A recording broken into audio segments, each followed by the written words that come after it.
le damos la palabra ahora a Denise, que nos va a exponer también durante 15 minutos. Bueno, en primer lugar, mi agradecimiento a las cámaras empresariales, a UNICEF, a UNESCO, por la invitación en la que sentí realmente enorme satisfacción. En primer lugar, porque me parece que es un hecho bastante inédito en nuestro país que las cámaras empresariales convoquen a un evento sobre educación. Yo me congratulo.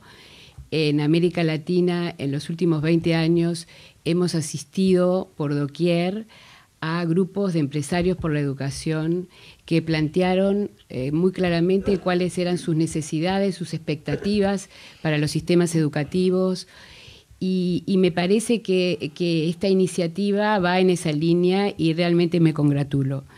Y lo segundo es esto de poder reflexionar en la agenda post-2015. Yo creo que la mirada desde lejos a lo lejos se impone hoy más que nunca para imaginar cuáles van a ser los escenarios futuros. Y el pensar en los escenarios futuros es clave para los sistemas educativos y es clave para las políticas docentes. No me voy a detener en los diagnósticos que han sido muy claramente expuestos por el panel precedente, en parte también ahora por Pablo, sino que voy a intentar exponer muy brevemente los retos y desafíos para las políticas docentes. Y voy a tratar de hacerlo en clave comparada, es decir, a la luz de lo que nos dice la evidencia internacional y lo que nos dicen también los estudios, que hay muchísimos en estos últimos años en nuestro país. Lo primero a decir es que toda la evidencia empírica, todos los estudios, tanto a nivel internacional como en Uruguay, apuntan a un mismo sitio. Los buenos docentes son esenciales para que los estudiantes incorporen aprendizajes significativos y, a su vez, los directores son fundamentales para que los docentes trabajen mejor. Esta es la razón por la que explica que gran parte de los países con mejores resultados en las evaluaciones internacionales, y coincido ampliamente con lo que decía hoy Fossati, hoy más temprano, las evaluaciones, con todas las críticas que unos puedan hacerle, ordenan los sistemas y nos permiten vernos en clave comparada. Bueno, ¿qué nos muestran esas evaluaciones? Nos muestran que los países que han progresado y han progresado comparado consigo mismos, lo han hecho a través de mejoras en las políticas docentes y en las políticas de liderazgo escolar. La pregunta básica para mí es cómo se convierte una escuela o un liceo de bajo desempeño en uno bueno. Esa es la pregunta que hoy todos deberíamos hacernos. Y cómo una escuela, un liceo de desempeño bueno se torna en un excelente. Esa para mí tiene que ser la meta para los próximos años. Estas fueron las preguntas que se hacía un estudio que Pablo acaba de mencionar, el estudio McKinsey. El grupo McKinsey hizo dos estudios, uno en el 2007 y uno en el 2010. El más interesante para mí es el del 2010. ¿Por qué? Porque toma 20 países muy diferentes. En América Latina aparece Chile y el estado de Minas Gerais, pero después aparece Inglaterra, aparece la provincia de Ontario en Canadá, aparecen algunas provincias de la India, de Sudáfrica, aparece Corea, que hoy ocupa el primer lugar en las evaluaciones PISA. ¿Y qué es lo que hace este estudio? Este estudio, a partir de una serie de entrevistas y de un análisis de intervenciones, yo creo que debe ser la base de datos educativas más interesantes que hay hoy a nivel internacional. ¿Qué es lo que hace este estudio? Este estudio compara esos países consigo mismos. Ven los países que registraron cambios importantes, que dieron saltos cualitativos importantes, y los compara consigo mismos. Y lo que yo quiero compartir con ustedes son las principales conclusiones de ese informe, que señala que un sistema educativo para mejorar señala una obviedad. La obviedad es que esos sistemas educativos mejoraron el aprendizaje de los estudiantes en las aulas, es decir, que el foco en esos sistemas educativos fueron los aprendizajes. ¿Y qué hicieron esos 20 sistemas educativos? Esos 20 sistemas educativos hicieron 3 cosas. Cambiaron estructuras, es decir, establecieron nuevos tipos de escuelas y de liceos, modificaron años escolares, ciclos, descentralizaron responsabilidades del sistema, cambiaron recursos, añadieron más personal a los centros educativos o incrementaron el gasto por alumno, etc. Y cambiaron procesos, modificaron currículum y, por sobre todo, mejoraron la forma en la que los profesores enseñan y los directores dirigen. Yo creo que estos 3 tipos de intervenciones, estructura, recursos y procesos, son la clave para la mejora. Y si nos referimos a la temática docente, hoy en el Uruguay, pensándolo en clave comparada, no solamente tiene que ver con mejora en la estructura, mejora en los recursos, mejora en los procesos, tiene que ver con el tema de la articulación, que ya fue previamente planteado por otros colegas. ¿Por qué? Porque si nosotros, y ahí sí hago un breve diagnóstico, miramos hoy la realidad de las políticas docentes en nuestro país, quienes forman a los docentes no tienen nada que ver con quienes los contratan, y quienes los contratan no tienen nada que ver con quienes se ocupan de la formación continua, y cuando existe la evaluación, que bueno, ya sería un poco presuntuoso hablar de evaluación de desempeño, pero cuando existe la evaluación, esa evaluación tampoco está conectada con la formación inicial, continua, por ejemplo. Es decir, que la respuesta pasa por un tema de articulación y pasa por entender que las políticas docentes tienen que o comportan una mirada integral. ¿Por qué? Porque hay 4 grupos de factores que intervienen en el ser profesional en la docencia. Y ese es el problema. Yo creo que hoy evidenciamos problemas en esos 4 grupos de factores. En primer lugar, valoración social. Segundo lugar, formación inicial y continua. Tercer lugar, el tema de la gestión de la docencia, cómo se gestiona la docencia. Y en cuarto lugar, el tema de la evaluación del desempeño.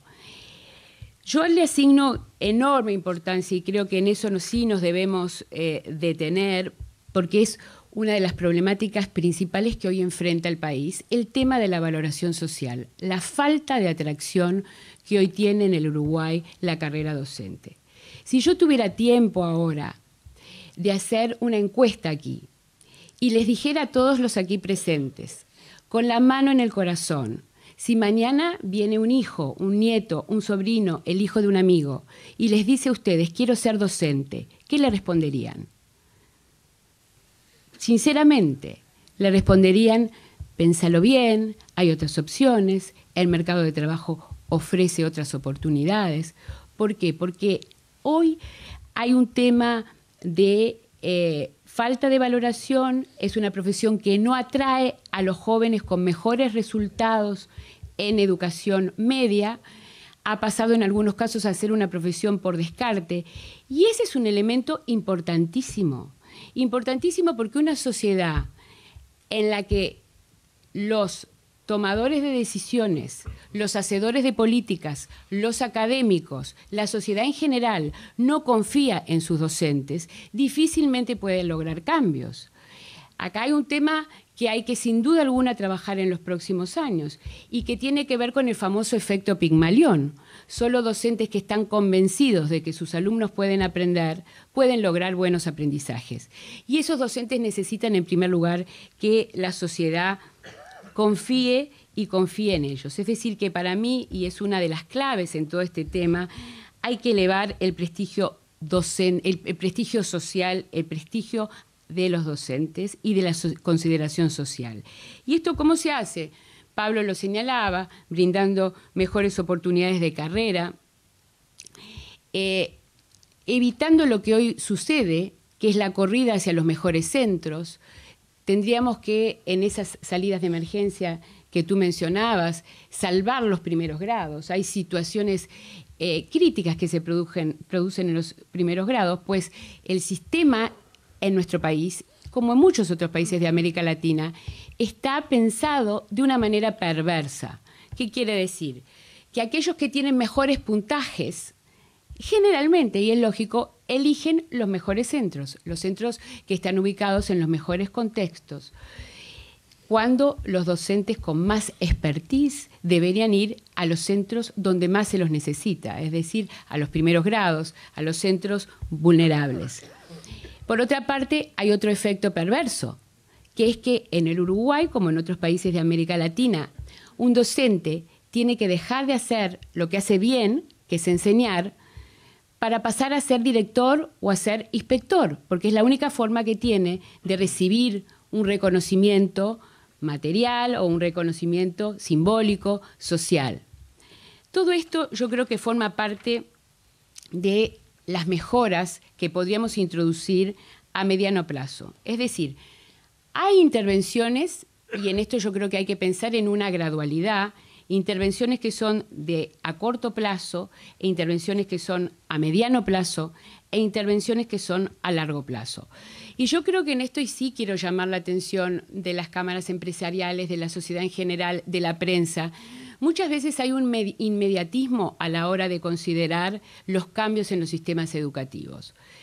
Y los cambios en el sistema educativo son cambios de largo aliento. Cualquier, y así nos lo dice la bibliografía, cualquier innovación que ustedes introduzcan en un sistema educativo involucra por lo menos un plazo de 2 a 5 años para su apropiación, para su asimilación. Entonces, esto nos hace pensar que una de las tareas principales hoy es mejorar las perspectivas de carrera de los docentes, modificar el imaginario colectivo hacia esa profesión. Sin duda alguna que las políticas docentes dependen de una historia previa, dependen de tradiciones, dependen de prioridades.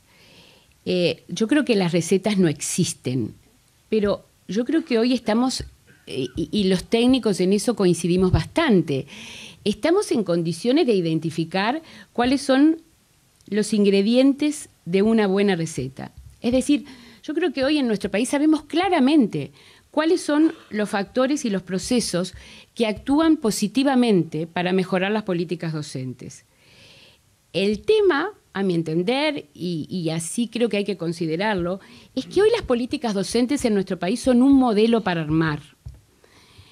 Para tener éxito en ese modelo para armar, necesitamos políticas sistémicas, el ministro hoy lo mencionaba, con sostenimiento en el tiempo, que consideren la multiplicidad de factores que intervienen en la compleja tarea de aprender y de enseñar.